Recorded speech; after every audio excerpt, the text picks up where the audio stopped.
বৃষ্টি আসার আগে কোদালটা নিয়ে মাঠে যাই। মাঠের চারিপাশ থেকে পানি যাবার ব্যবস্থা করে দিয়ে আসে, না হলে ক্ষেতের অনেক বড় ক্ষতি হয়ে যাবে। গিন্নি, আমার কোদালটা দাও দেখি। আকাশের অবস্থা একদম ভালো না, মাঠে যেতে হবে আমাকে। এই নাও কোদালটা। সকালের খাবার খাবে না? এখন আর আমার খাবার সময় নেই, ফিরে এসে খাবো। আগে আমি মাঠ থেকে ফিরে আসি।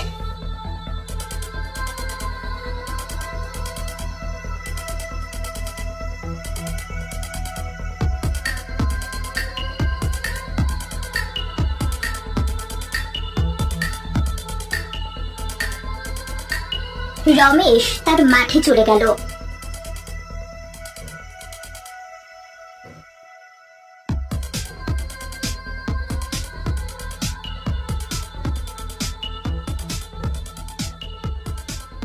ধানগুলো পেকে যাবে প্রায়।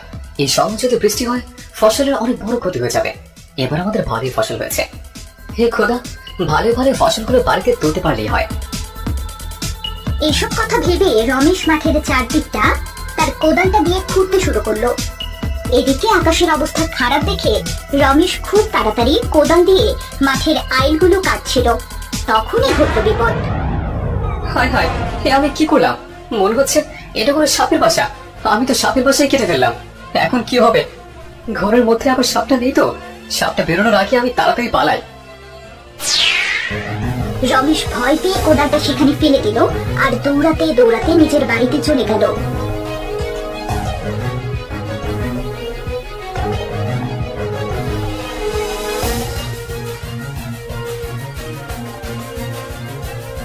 কি হয়েছে তোমার? এইভাবে হাঁপাচ্ছ কেন? তোমার আইল কাটা শেষ? এখনই না তুমি মাঠে গেলে, এর মধ্যে কাজ ছেড়ে আবার চলে এলে। আর আইল কাটা তাড়াহুড়ো করতেছে, আমি তো সাপের বাসাটাই কেটে দিয়েছি। কি বলছো? এ কি অলক্ষণে কাণ্ড করে বসেছো তুমি? কোনোভাবে সাপটা আবার তোমার কোদালে আঘাত পায়নি তো? সাপটা যদি জানতে পারে তুমি ওর এত বড় ক্ষতি করেছো, তাহলে তো তোমাকে ছাড়বে না। হ্যাঁ গো গিন্নি, আমি তো সেটারই ভয় পাচ্ছি। সাপটা অবশ্য আমাকে দেখেনি। কিছুদিন আমি ঘরে লুকিয়ে থাকি, তারপর দেখা যাবে কি হয়। এদিকে কিছুক্ষণ পর সাপটি তার ঘরের কাছে চলে এলো। আমার বাসাটা এইভাবে কে কেটে দিল? ভাগ্যিস আমি এই সময় ঘরে ছিলাম না, তাহলে তো ওই শয়তান লোকটা ঘরের সাথে সাথে আমাকেও কেটে দিত। নিশ্চয়ই এই জমির মালিক এসেছিল, তার কোদালটা এখানে ফেলে রেখে চলে গেছে। আমার ঘর ভেঙে আমার এত বড় ক্ষতি করার মাসুল তোকে গুনতেই হবে। আজকে 2 দিন হলো তুমি মাঠে যাচ্ছ না। এদিকে ধানগুলো মনে হয় পাক ধরে গেছে। আমাদের ধানের কি অবস্থা একটু গিয়ে দেখে আসলে তো পারতে। হ্যাঁ, তুমি ঠিকই বলেছ। আর কতদিন এভাবে সাপের ভয়ে ঘরে লুকিয়ে বসে থাকবো? আমাকে তো মাঠে যেতে হবে। আমার ধানগুলো মনে হয় পাক ধরে গেছে। এভাবে ঘরে বসে থাকলে তো আমার ধানের অনেক বড় ক্ষতি হয়ে যাবে। আমি বরং মাঠে যাই, আমার ধানগুলোর কি অবস্থা দেখে আসে। রমেশ ভয়ে ভয়ে মাঠের সামনে গেল, কিন্তু সে যা দেখলো সেটা দেখে তো সে অনেক অবাক হয়ে গেল। কিছুদিন আগে দেখলাম ফসলগুলো বেশ ভালোভাবে বেড়ে উঠেছিল। এখন তো আমার ফসল বাড়ি নিয়ে যাবার কথা, কিন্তু ফসলগুলো সব একরকম সাদা হয়ে গেল কিভাবে? এই আজব কাণ্ড তো আমি এর আগে কখনো দেখিনি। রমেশ তার ফসলের এই অবস্থা দেখে কান্না করতে করতে বাড়িতে ফিরে গেল। তারপর তার বউকে সবটা খুলে বলল।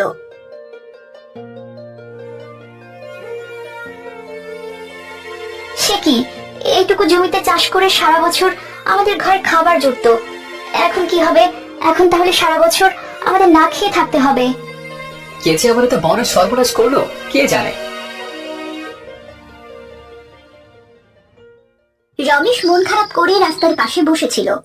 তখন তার সাথে চাষ করতে থাকা অন্য চাষিদের সাথে দেখা হলো। তখন তাদের মধ্য থেকে একজন বলল, কি গো রমেশ ভাই, তুমি তোমার ফসল আনতে মাঠে গেলে না তো? 2 দিন আগে তো খুব বলেছিলে এবার নাকি তোমার অনেক ভালো ফসল হবে, কিন্তু আজব কাণ্ড তো তোমার ফসলে ঘটেছে। তোমার সব ফসলই তো সাদা হয়ে গেছে। রমেশ তাদের কোনো কথারই উত্তর দিল না। সে মাথা গুজে সেখানেই বসে রইল।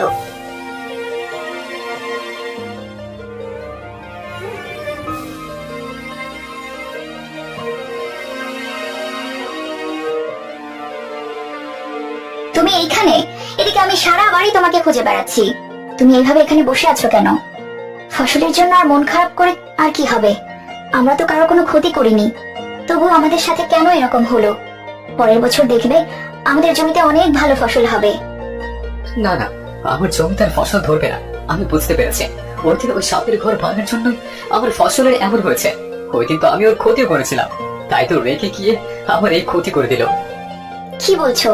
সামান্য একটা সাপ কিভাবে আমাদের সব ফসলগুলো নষ্ট করে দিতে পারে? আমি ঠিকই বলছি, ওই সাপই কিছু একটা করেছে। আমাকে ওর কাছে যেয়ে ক্ষমা চাইতে হবে। ভালো করে ভেবে চিন্তে যেও, কারণ সাপটি তোমার উপর এখনো রেগে আছে। ও যেন আবার তোমাকে কামড়ে না দেয়। আচ্ছা, তুমি চিন্তা করো না, আমি নিজের ভুলটা অন্তত শুধরাতে তো পারবো।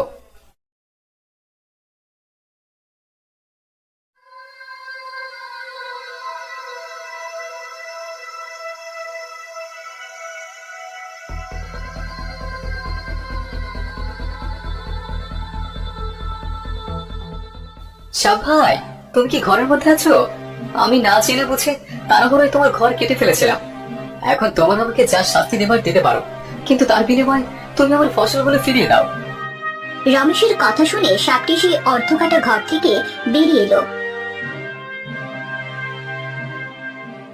ও, তাহলে তুই সেদিন আমার ঘর কেটে দিয়েছিলি। তাহলে তো আমি ভুল মানুষের ফসল নষ্ট করিনি। তুই কি জানিস তুই কার ঘর ভেঙেছিস? আমি কোনো সাধারণ সাপ নয়, আমি হলাম জাদুই সাপ। তুই আমার ক্ষতি করেছিস, তাই আমিও তোর ক্ষতি করে দিয়েছি। এই ফসলের জমিতে আর কোনোদিন তুই ফসল ফলাতে পারবি না। আমি এখন তোমার ঘর ঠিক করে দিচ্ছি, তুমি দয়া করো। আমি অনেক গরিব মানুষ, সারা বছর কঠোর পরিশ্রম করে ফসল ফলাই, তারপর সেগুলো বিক্রি করে সারা বছর কোনো মতো আমি আমার সংসার চালাই। দোহাই লাগে, তুমি আমার এত বড় ক্ষতি করো না। এর কথা বলে রমেশ সেখান থেকে মাটি নিয়ে ভয়ে ভয়ে সাপটির ঘর খুব সুন্দর এবং উঁচু করে বানিয়ে দিল। দেখো তো সাপ ভাই, তোমার এই ঘরটি পছন্দ হলো নাকি? এখন আমি অনেক উঁচু করে বানিয়ে দিয়েছি তোমার ঘরটা। এখন যে দেখবে সে বুঝতে পারবে এটা সাপের ঘর। ওটা তো বোঝা যাচ্ছিল না যেখানে একটা সাপ থাকে। জেনে বুঝে আমি তোমার ক্ষতি করিনি। সাপটি কোনো কথা না বলে সেই ঘরের মধ্যে চলে গেল। মনে হচ্ছে সাপটার একটু রাগ ভেঙেছে। সাপটা তো রাগ করে স্বাভাবিক, আমি তো তার ঘরটা খন্ড করে দিয়েছিলাম।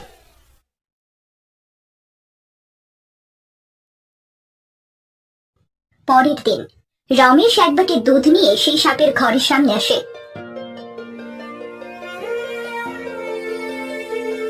সাপ ভাই, কোথায় গেলে?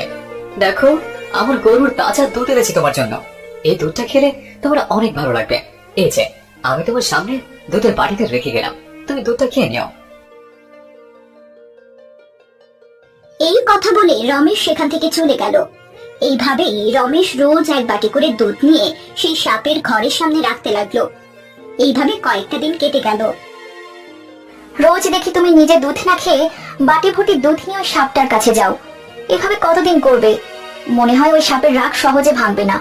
শুধু শুধু তোমার এত পরিশ্রম করার কোনো প্রয়োজন নেই। না না, একদিন না একদিন ওই সাপের রাত ঠিকই ভাঙবে।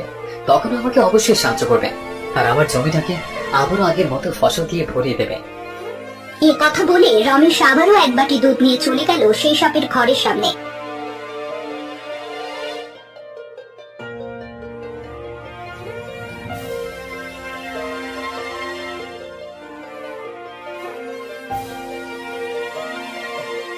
সাপ ভাই, তোমার কি রাগ এখনো ভাঙেনি? দয়া করো সাপ ভাই, রোজগারের মতো এই জমিটুকু ছাড়া আমার যে কোনো রাস্তা নেই।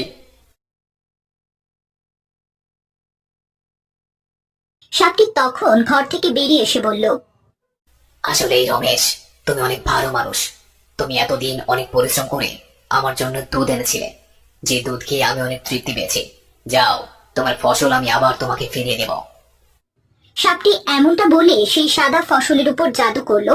সাথে সাথে সব ফসলগুলো সোনালী রঙের হয়ে গেল। সোনালী ফসল দেখে রমেশ অনেক খুশি হলো। আমার মাঠ জুড়ে আবার সোনালি ধানে ভরে গেল, দেখে চোখটা জুড়িয়ে যাচ্ছে। হ্যাঁ, আমি তোমার ফসলগুলোকে 10 গুণ বাড়িয়ে দিয়েছি। এরপর থেকে তুমি যতবারই এই ফসল জমিতে চাষ করবে, ততবার তুমি অনেক ফসল পাবে। সাপ ভাই, তুমি আমাকে এত উপকার করবে আমি কখনো ভাবতেই পারিনি। আমি তো তোমার রাগ ভাঙাতেই শুধু বারবার দুধ এনেছি, যাতে তোমার রাগ ভাঙে।